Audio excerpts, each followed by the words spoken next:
क्या बता रहे थे?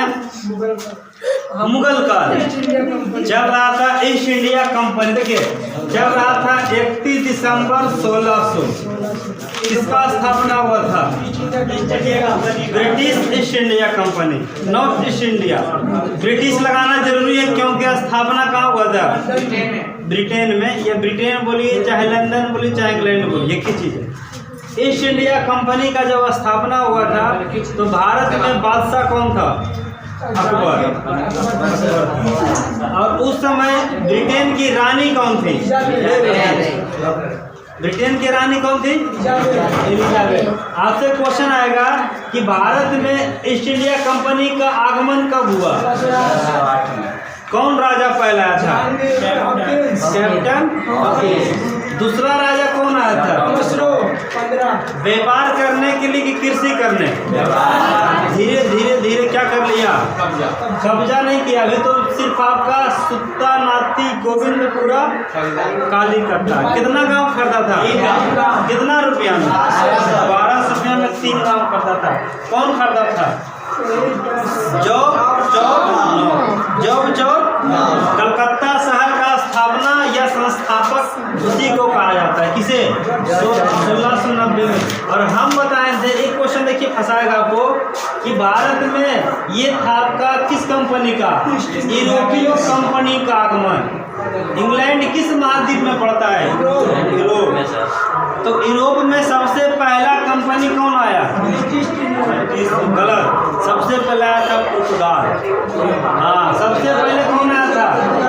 याद रखिएगा, पुर्तगाल भारत कब आया? वो पुर्तगाल जो आया था वो वास्को डी गामा था। वो भी व्यापार के लिए आया था। खोज भी किया प्लस व्यापार भी किया। तो आपका 1498 में कौन आया? अब आपसे पूछेगा कंपनी यहाँ से बहुत सा आया, ठीक है? वो खोज करके चला गया था। बाकी जो था ना, डी अल बुकर था, डी अल मिट्रा था ना, वो फिर आपका कुछ। हाँ देखिए, भारत एक ऐसा देश है कि भारत ने किसी पर हमला नहीं किया, लेकिन भारत पर सब हमला किया। प्लस हमला तो किया, जो आता था ना उसको भारत क्या लगता था?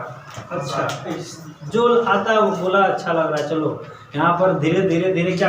तो सबसे पहले कौन आया? पुर्तगाल भारत कब आया था? एक क्वेश्चन आएगा, क्या पुर्तगाल के बाद भारत पर कौन आया?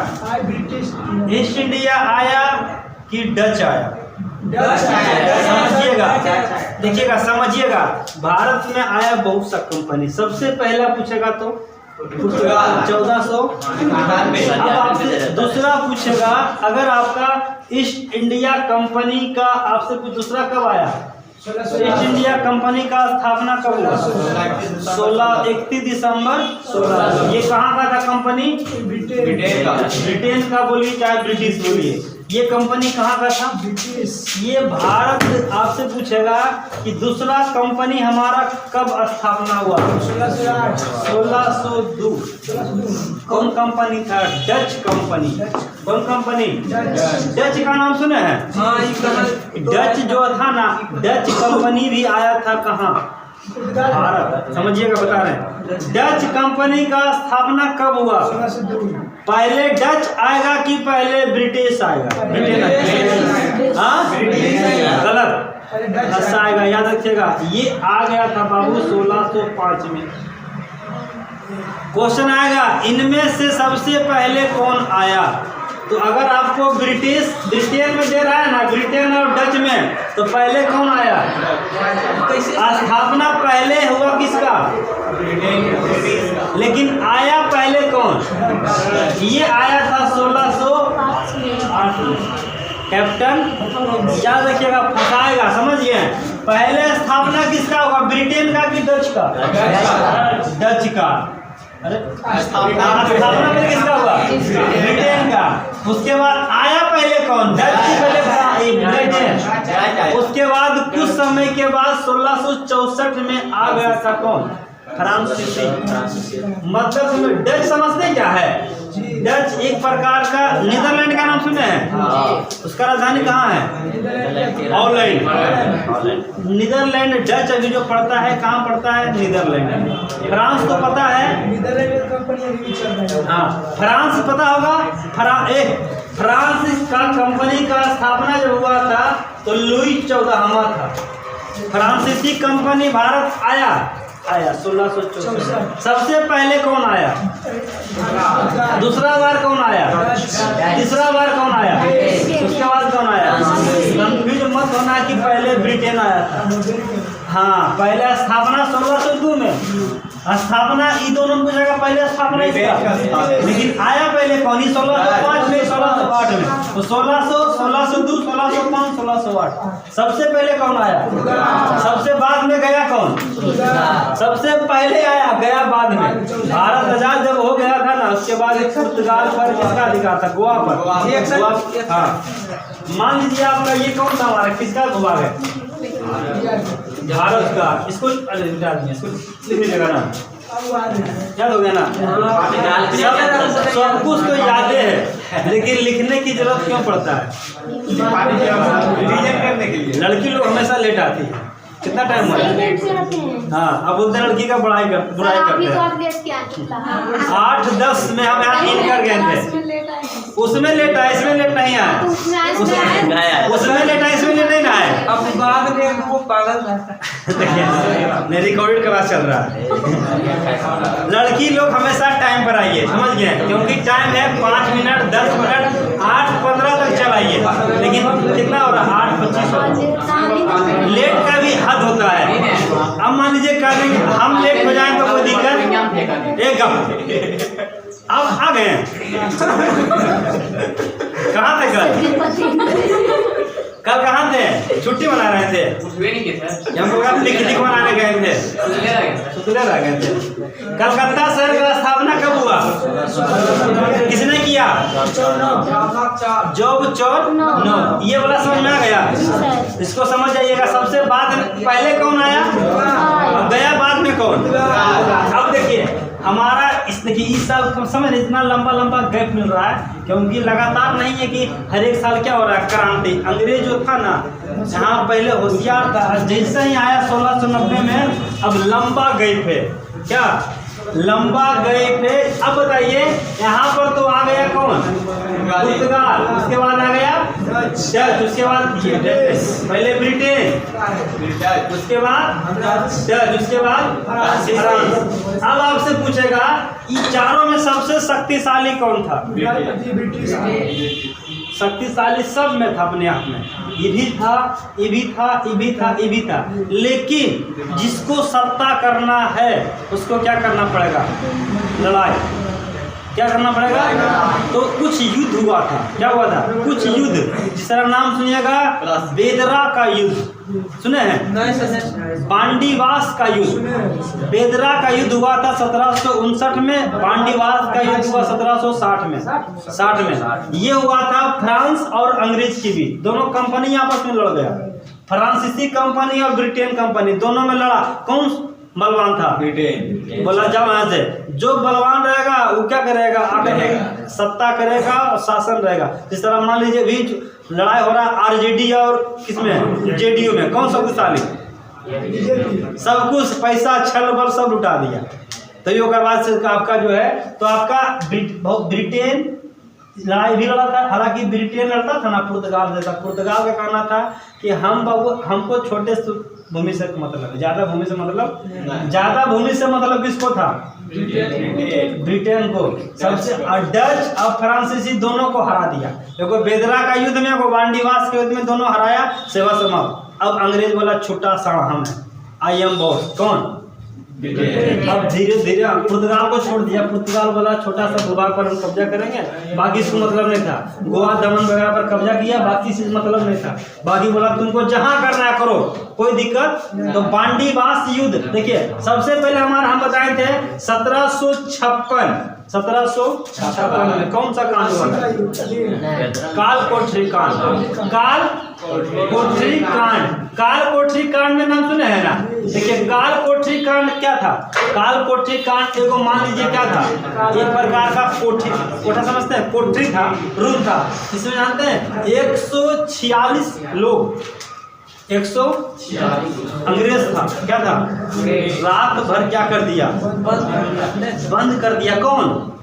उस समय बंगाल का नवाब था सिराजू दौला। सिराजू दौला, सिराजू दौला क्या कर दिया, 146 अंग्रेज को क्या कर दिया, इसमें मात्र 23 अंग्रेज जिंदा बचा, बाकी 123 मर गए। अब एगो था हॉर्नबिल। कौन था? हॉर्नबिल अंग्रेज था, ये बच गया था, ये भाग गया कहाँ, ब्रिटेन। बोला कि अरे महाराज, सिराजदौला खतरनाक व्यक्ति है। बोला तुम कैसे बच गया? बोला हम अंतिम में, हमको सबसे अंतिम में ढुकाया था। क्या किया था? सबसे अंतिम में ढुकाया था, अपना नाक से सांस ले रहे थे, बाकी सब कुछ ले रहा। बोला रुको ऐसा बात है? तो बोला रुको, हम भेजते हैं एक व्यक्ति को। उस व्यक्ति का नाम था रॉबर्ट क्लाइव। क्या नाम था? और उस सब जानते कहाँ से भेजा था? कहाँ से? नहीं ब्रिटेन से नहीं, ये भेजता है मद्रास से, क्योंकि ये वाला भूमि, ये वाला नाम से क्या था, मद्रास। मद्रास से भेज दिया कहाँ? बंगाल। किसको? Robert Clive. रॉबर्ट क्लाइव कहाँ चला गया? बंगाल। अब बंगाल का नवाब कौन है? बंगाल का कैमा नवाब है ये? 5वां। बंगाल का 5वां नवाब कौन है? सिराजू दौला। पहला नवाब था मुर्शिद कुली खां। कौन था? मुर्शिद कुली खां पहला नवाब। बंगाल में सबसे बड़ा जो हेड होता था ना, उसको क्या करते थे? नवाब। बंगाल का पहला नवाब मुर्शिद कुली खां, याद रखिएगा, मुर्शिद कुली खां। क्या नाम है? मुर्शिद कुली खां। 5वां नवाब कौन था? अब सिराजू दौला का वो सेनापति था मीर जाफर। क्या रखिएगा, सिराजू दौला का सेनापति कौन था? सिराजू दौला बड़ा फेमस और महान भी था। अब ये पता लगाया कि इसमें मिलाना किसको है। अब बोला इसको क्या करना है, हराना है, क्योंकि ये क्या कर चुका है, काल कोठरी कांड कर चुका है। और ये 1757, एक साल के बाद ही वो डेट है 23 जून 1700। सबसे पहले रॉबर्ट क्लाइव मिला इससे, किससे? मीर जाफर। किसका दामाद, ये सेनापति था सिराजू दौला का। बोला ना कि तुम इसको क्या करो, हरा देना, हमारे तरफ से क्या करना, पार्टिसिपेट करो, प्रतिनिधित्व करो, इसको तुम हरा देना तो तुमको बना देंगे बंगाल का नवाब। बोला बंगाल का नवाब बनने के लिए सब कुछ बेचैन था, सब लोग बेचैन था। अगर बंगाल का नवाब बन गया, समझिए बंगाल का बॉस हो गया। कौन? अब घटना है 23 जून 1700। जगह पड़ता है पश्चिम बंगाल में पलासी। पलासी किस नदी किनारे है? ध्यान रखिए, क्वेश्चन 2 को क्वेश्चन आएगा। पलासी का युद्ध कब हुआ था? 23 जून 1757। पलासी कहाँ पड़ता है? पश्चिम बंगाल में। और अभी पश्चिम बंगाल में, और ये नदी किनारे है भागीरथी नदी किनारे। ये नदी किनारे, अरे भागीरथी नदी, कलकत्ता के लोग गंगा को भागीरथी बोलते हैं, ठीक है। तो ये किस नदी किनारे? ऐसे फिर मिलेगा तो गंगा, ठीक है। तो पलासी किस नदी किनारे? अब पलासी का युद्ध इधर से कौन प्रतिनिधित्व कर रहा है? Robert Clive. इधर से किसके बीच? सिराजू दौला। ये जाफर निकला गद्दार, किसका सपोर्ट कर दिया? कौन हार गया? सिराजू दौला हार गया। ये क्या हो गया?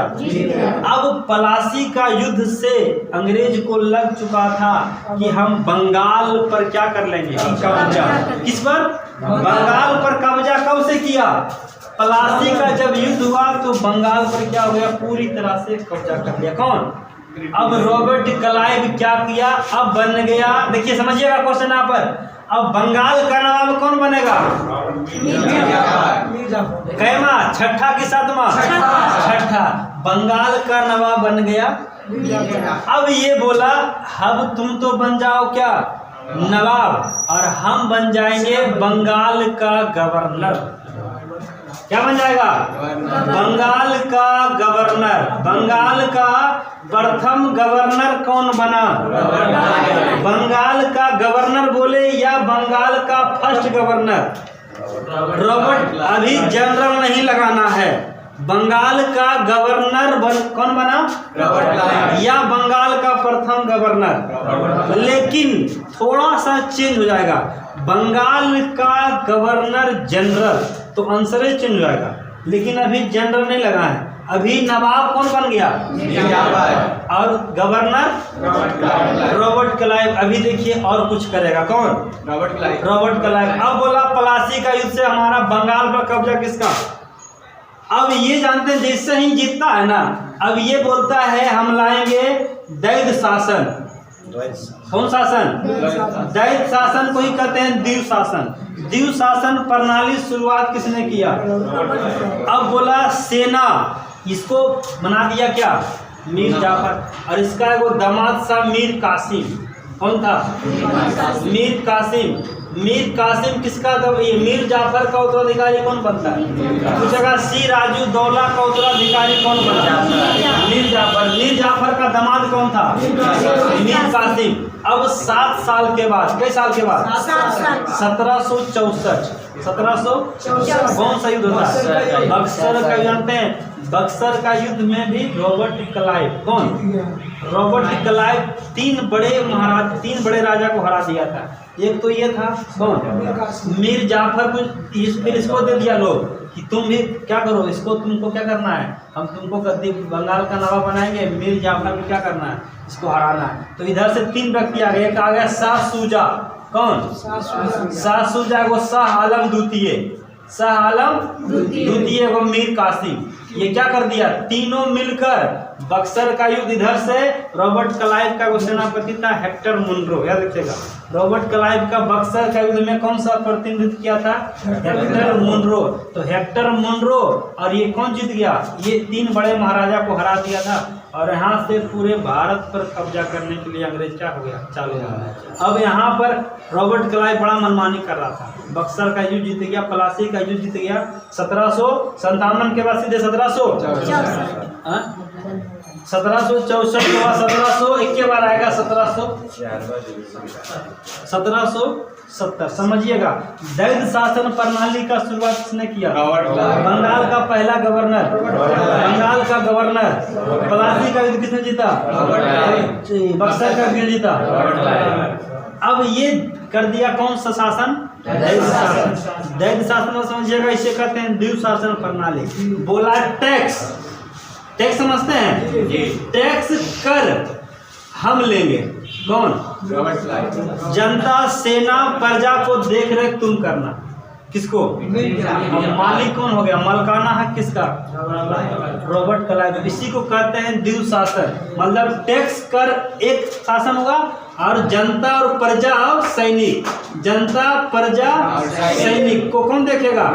इसी को क्वेश्चन आएगा कि द्वीप शासन प्रणाली को शुरुआत किसने किया? द्वीप शासन में क्या था? जनता, प्रजा, सैनिक देखना तुम लोल है। बोला तुम्हारे पास अब अंग्रेजों का ना करिए ना है। अब यहाँ से अब टैक्स मतलब जो खजाना रुपया आएगा ना, कौन रखेगा? हम रखेंगे। कौन? अब रॉबर्ट क्लाइव कौन सा शासन प्रणाली शुरुआत किया? द्वीप शासन या द्वीप शासन प्रणाली का शुरुआत किसने किया? लेकिन क्वेश्चन आएगा द्वीप शासन प्रणाली को अंत किसने किया? तो वारन हेस्टिंग्स।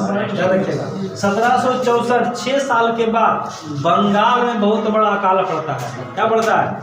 अकाल पड़ता है। कई साल के बाद? 1770 में क्या पड़ा? बंगाल में अकाल पड़ता है। और यहाँ से जनता पर टैक्स बढ़ा दिया था। कौन? Robert Clive. यहाँ से बोला इसको भगाओ, तो रॉबर्ट क्लाइव को क्या कर दिया जाता है? भगा दिया गया। 1771 में भगा दिया। अब वहाँ से कहाँ से? ब्रिटेन से वो नया भारत में 1773 नाम सुना है ना? 1773 में वो सबसे पहला नियम आता है रेगुलेटिंग एक्ट। याद रखिएगा, रेगुलेटिंग एक्ट भारत कब आया? अकाल के पहले कि अकाल के बाद? अकाल के कई साल बाद? 3 साल के बाद आया। भारत आने वाला पहला एक्ट, इसको लेकर आया था वो व्यक्ति का नाम था वारेन हेस्टिंग्स। कौन लेकर आया था? Warren Hastings. किस नियम को लेकर आया? कब आया? भारत आने वाला पहला एक्ट। अब जैसे कौन लेकर आया? अब आया वारेन हेस्टिंग्स। सबसे पहले भारत भ्रमण किया। पहले आता है बंगाल, बोलता है यहाँ तो सिस्टम क्या है? द्विशासन शासन प्रणाली है, मतलब जनता टैक्स, जनता प्रजा सैनिक कौन देख रहा है? नवाब। और ये देख कौन रहा था? बोला सबसे पहले द्विशासन शासन प्रणाली क्या करो। द्विशासन शासन प्रणाली शुरुआत किसने किया? समाप्त किसने किया? अब बोला और क्या था? अब बोला बंगाल का गवर्नर था क्या? अब इसको भी चेंज करो। अब बोला बंगाल का गवर्नर के जगह बंगाल का गवर्नर जनरल। तो बंगाल का गवर्नर जनरल कौन बना? या बंगाल का प्रथम गवर्नर जनरल। बंगाल का प्रथम गवर्नर जनरल। क्वेश्चन आएगा बंगाल का गवर्नर जनरल का पद किसके तहत किया गया? अब इसी के तहत भारत में सबसे पहली बार सर्वोच्च न्यायालय का स्थापना 1774 में कलकत्ता में किया गया था। याद रखिएगा, सुप्रीम कोर्ट का स्थापना कब किया गया? किसके तहत किया गया? एक था रोलेट एक्ट 1919, ना अपील ना वकील। और ये है रेगुलेटिंग एक्ट। रोलेट एक्ट और रेगुलेटिंग एक्ट में अंतर है। ये आने वाला भारत आने वाला पहला एक्ट रेगुलेटिंग। एगो मिलेगा चार्टर एक्ट, एगो मिलेगा पिट्स एक्ट, एगो बहुत सा है। लेकिन आपका मेन अभी क्या मिला? तो बंगाल का आपसे क्वेश्चन आएगा कि किस युद्ध के बाद पूरे भारत पर कब्जा किया? प्लासी का कि बक्सर का युद्ध? किस युद्ध के बाद बंगाल पर कब्जा किया? प्लासी का युद्ध कब हुआ था? 1757। प्लासी का युद्ध और बक्सर का सबसे बड़ा टर्निंग पॉइंट था। इसको लग चुका था अंग्रेज, टर्निंग पॉइंट अब सोच लिया था। अब भारत में कोर्ट वगैरह, अब तो कंपनी आ गया, कोर्ट भी आ गया, सब कुछ। अब भारत में क्या होगा? धीरे धीरे रेल का व्यवस्था शुरुआत होगा, डाक टिकट आएगा, कोर्ट खुलेगा, कॉलेज बनेगा। मतलब जितना भी अब क्या होगा? विकास होगा कि विनाश होगा? अभी काम करेगा अंग्रेज। क्या करेगा? काम करेगा हमारे फायदा के लिए कि अपना फायदा के लिए? अपना फायदा के लिए। बोलता है ना कि भारत में ट्रेन चलाया था किसके लिए? भारत के लिए न, भारतीय के लिए, भारतीयों के लिए नहीं चलाया था। वो चलाया था किसके लिए? अपना फायदा के लिए। किसके लिए? अपना फायदा के लिए। आज जो चलाया था 16 अप्रैल 1853 में जो चलाया था लॉर्ड डलहौजी, तो आपका वो अपना फायदा, भारत का फायदा नहीं था। यहाँ से ले जाता था यूरेनियम। समझते यूरेनियम क्या होता है? यूरेनियम खतरनाक है। साउथ में देखिएगा ज्यादा यूरेनियम होता है। आंध्र प्रदेश से हीरा वगैरह ले जाता था, बोलता था भारत के लोग मटीरियल ले जा रहा, ले जाए मटीरियल ले जा रहा। ट्रेन में ढोकर डब्बा होता है ना, मट्टी रहता था। अब मट्टी के अंदर रहता था क्या? जा रहा कुछ यूरेनियम, जा रहा सब बम वगैरह बनता था। कौन? तो भारत में अभी भी आपका जो है ना, बोलते हैं ना, तो भारत में जो है आपका ये हमारा जो है वारेन हेस्टिंग्स पूछेगा रॉबर्ट क्लाइव का उत्तराधिकारी कौन बना? Warren Hastings. वारेन हेस्टिंग्स से 3-4 क्वेश्चन आएगा जो इम्पोर्टेंट। उत्तराधिकारी कोई जरूरी नहीं है कि हमारा बेटा ही हो, हम जिसको बना देंगे वो हो जाएगा उत्तराधिकारी। मतलब जब तक रॉबर्ट क्लाइव 57 से रहा, 57 में भी यही था, 64 में भी यही था, 17 में जब भगाया गया इसको तो कोई आया तो नहीं है, तो उत्तराधिकारी उसको कौन कहेंगे? वहां से भेजा गया था ब्रिटेन से। तो आपका ये हो गया। चलिए इसको थोड़ा सा लिख